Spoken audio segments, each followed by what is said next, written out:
Hey everyone, I've done a lot of music for the National Geographic over the last few years, but I always get asked about this one particular cue that I wrote for Animals of America's National Parks called a.k.a. So I thought I'd do something a little different today and jump into the software and show you one of the magic ingredients I used to make that cue. Hey guys, so here we are in the recording program. I just want to show you the full orchestration real quick so you can hear all of the instruments together.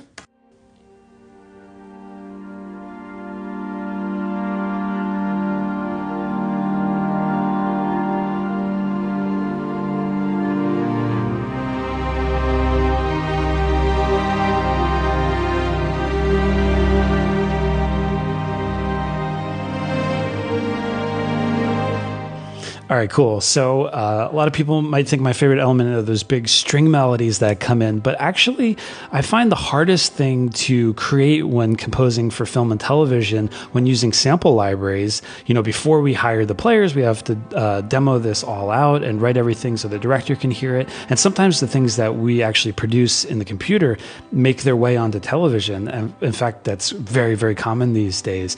And the hardest part oftentimes are the textural elements. The long held out notes.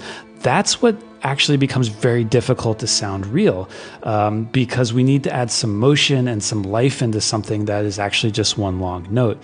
And so one of my favorite libraries to do this is the British Drama Toolkit from Spitfire. I feel like everybody knows Spitfire. They make amazing instruments, but I feel like maybe the British Drama Toolkit's not spoken about enough because it serves this purpose. You know, people are looking for those big drum libraries that sound, you know, epic and huge, but they're going to sound cool no matter what because of the nature of having something percussive or pointillistic and the recording methodology that goes into sampling those instruments.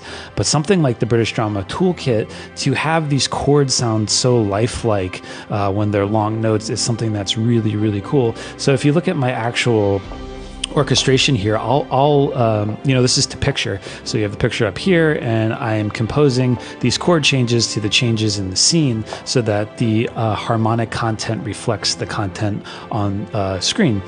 And you'll see up front, I just have this long G minor 7 chord that kind of grows as additional voices come in.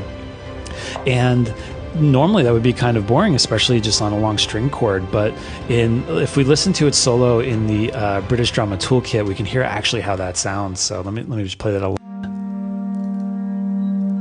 Oh, those clarinets. Ooh, and I hear a string harmonic.